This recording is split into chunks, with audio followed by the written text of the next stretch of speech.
할렐루야. 오늘도 주님이 주신 아름다운 날입니다. 오늘도 우리가 기쁨으로 감사로 그리고 정말 생명력 있게 하루를 시작합니다. 오늘은 2월 18일 월요일입니다. 오늘 우리가 함께 나누는 말씀의 제목은 지혜를 말하십시오라는 제목입니다. 지혜를 말하라 그랬습니다. 지혜는 하나님의 말씀이죠. 근데 그 말씀을 말하라 라고 말합니다. 고린도전서 2장 6절 7절 같이 읽겠습니다. 그러나 우리가 온전한 자들 중에서 지혜를 말하노니 오직 은밀한 가운데 있는 하나님의 지혜를 말하는 것으로서 곧 감추어졌던 것인데 하나님이 우리의 영광을 위하여 만세전에 미리 정하신 것이라. 고린도전서 2장 6절부터 7절까지 읽었고 이것은 온전한 자들 가운데 말하는 지혜를 말하는 것이고요. 이것은 하나님이 우리의 영광을 위해서 만세전부터 미리 정해놓았던 것입니다. 그리스도 안에는 더 높은 차원의 삶이 있기를 하나님은 당신이 더 높은 수준에서 생각하고 말하며 살 수 있도록 말씀으로 당신의 사고방식을 꾸준히 새롭게 하기를 기대하십니다. 하나님께서 우리를 향해서 기대하시는 것은 바로 끝없는 높은 차원의 삶이 있기 때문에 우리는 더 높은 수준에서 생각하고 말하고 기능할 수 있도록 말씀의 사고방식으로 꾸준히 새롭게 되는 것을 하나님은 기대하십니다. 더 높은 삶에서는 우리가 지혜를 말하는데 그 하나님의 지혜는 곧 하나님의 말씀입니다. 하나님의 지혜는 곧 하나님의 말씀입니다. 예를 들어 우리는 두통을 느끼지만 내 안에 하나님의 생명이 있다라고 단언합니다. 세상 사람들과 영적으로 미성숙한 자들은 이런 식으로 말할 수 없습니다. 그들은 우리가 말하는 하나님의 지혜를 이해하지 못합니다. 그들은 아직 이 수준에 있지 않기 때문입니다. 한번 생각해 보십시오. 하나님께서 아브라함에게 말씀하셨습니다. 내 이름을 더 이상 아브라함이라 부르지 않고 내 이름을 아브라함이라 하리니 이는 내가 너를 많은 민족의 아비가 되게 하였음이라. 아브라함은 이 말이 하나님의 지혜라는 것을 알았습니다. 자신의 나이가 거의 100세가 되고 마찬가지로 늙어서 임신할 수 없는 아내가 아이를 갖는다는 것은 의학적으로 불가능한 일이었기 때문입니다. 그렇지만 아브라함은 즉시 자신의 고백을 하나님의 지혜와 일치하도록 조정했고 자신을 모든 이에게 많은 민족의 아비를 뜻하는 아브라함이라는 새 이름으로 소개하기 시작했습니다. 그런 사람들이 자기를 비웃으며 조롱할 것을 개의치 않고 하나님의 지혜에 대한 자신의 고백을 유지했고 아니나 다를까 정말로 이삭이 태어났습니다. 아브라함뿐만 아니라 아브라함이 하나님의 말씀을 듣고 상황과 관계없이 그 말씀을 붙잡고 그 말씀에 서서 그 말씀으로 선포하고 그 말씀을 말함으로 말미암아 모든 거스름이 있지만 상황에서의 거스름이 있지만 그럼에도 불구하고 하나님의 말씀을 선택해서 그렇게 했듯이 그 모든 히브리서 11장에 나오는 믿음의 선진들도 같은 선택을 한 사람들이죠. 결국 하나님의 온전한 지혜를 말한 사람들은 결국 그 말씀대로 되어지는 그런 믿음의 사람들이 되었습니다. 하나님의 말씀을 묵상할 때 현재 펼쳐진 자연적인 상황과는 관계없이 하나님께서 당신에 대해 하신 말씀을 계속 선언하십시오. 설령 의사가 당신에게 있는 질병이 불치병이라고 말했더라도 상관없습니다. 계속해서 이렇게 단언하십시오. 그리스도께서 내 생명이시다. 그리스도께서 나를 온전케 하신다. 그리스도께서 나를 건강하게 하신다.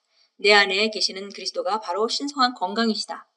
그리스도의 신성한 임재로 인해 나는 불굴의 존재가 되며 새로워지고 힘과 에너지를 얻는다. 날마다 이렇게 선포하되 중간중간에 방언으로 말하십시오. 그러면 확실히 뭐잖아? 당신의 몸에서 병이 사라질 것입니다. 할렐루야. 이것이 바로 새로운 피조물 하나님의 자녀가 이 땅을 다스리는 방식입니다. 이 땅의 상황을 바꾸는 방식입니다. 상황을 바라보지 않고 하나님의 말씀을 통해서 거울에 있는다. 말씀이 말하는다. 나를 들여다보면서 우리가 지속적으로 고백하면서 점진적인 계시가 일어나게 되어 있습니다. 머리로 안다고 해서 다 아는 것이 아니라 그 머리로 아는 것을 선포하면서 점진적으로 계시가 일어나고 정말 우리 지식이 에피그노시스 언제든지 우리가 꺼내서 쓸 수 있는 그런 지식이 되는 것이고요. 그렇게 되면 우리가 온전한 지혜 가운데 사는 삶으로 우리가 인도됩니다. 고린도전서 2장 4절부터 7절까지 보겠습니다. 고린도전서 2장 4절부터 7절입니다. 또 내 말과 내 설교를 설득력 있는 인간의 지혜로 말로 하지 아니하고 성령의 능력과 나타남으로 하였으니 이는 너희의 믿음이 인간의 지혜에 있게 하지 아니하고 하나님의 능력이 있게 하려 함이라. 예, 바로 인간의 지혜의 말이 아니라 성령과 능력의 나타남이 중요한 것이죠. 그래서 우리 믿음은 인간의 생각과 지혜에 있는 것이 아니라 하나님의 능력에 있게 됩니다. 그러나 우리가 온전한 자들 가운데서 지혜를 말하노니 이는 이 세상의 지혜도 아니요 무로 돌아갈 이 세상 통치자들의 지혜도 아니니라. 예, 바로 이 세상의 지혜가 아니고 바로 하나님의 지혜죠. 7절입니다. 다만 우리가 신비 속에 있는 하나님의 지혜를 말하노니 이는 하나님께서 세상 전에 우리 영광을 위하여 미리 정하신 감춰진 지혜니라. 예, 이 지혜는 오늘 본문 말씀에서 우리가 읽었듯이 우리 영광을 위하여 만세부터 이미 정해진 것입니다. 이것은 나타난 것으로 된 것이 아니라 하나님께서 그 자리에 세우셨기 때문에 이루어져 있는 일입니다. 예, 고백합니다. 나는 하나님이 말씀하시는 그런 존재입니다. 나는 물가에 심은 나무 같아서 시절을 쫓아 열매를 맺습니다. 나는 정복자보다 나은 자입니다. 내 안에 더 크신 분이 사시기 때문입니다. 그리스도께서는 내 생명이십니다. 그러므로 그분의 영광이 내 안에서 그리고 나를 통해 드러납니다. 할렐루야. 예, 바로 우리가 하나님의 말씀을 선포할 때 우리가 지혜를 말하는 것이고요. 그 지혜를 말할 때 그 지혜는 우리 삶에 나타나게 되어 있습니다. 예, 그래서 그런 그 나타남 때문에 그 성령의 능력으로 우리가 살기 때문에 물가에 심은 나무가 시대를 쫓아 열매를 맺는 자와 같이 우리가 항상 어떤 일이든지 승리하고 정복자보다 나은 자의 삶을 살아갑니다. 바로 그분이 우리 안에 계시고 그분이 바로 우리의 생명이시기 때문입니다. 우리는 그분으로 말미암아 살고 존재하고 거동합니다. 예, 오늘 하루도 지혜를 지속적으로 말하십시오. 상황과 관계없이 보이는 것이 아무리 악하다 하더라도 그것이 진리는 아닙니다.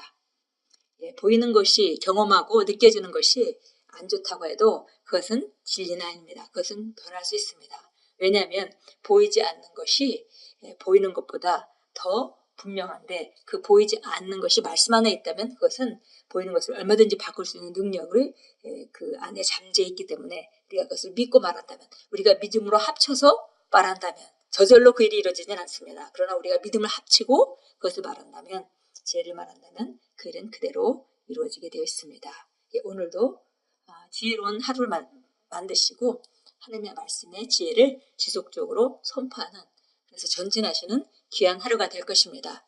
예수 이름으로 축복합니다.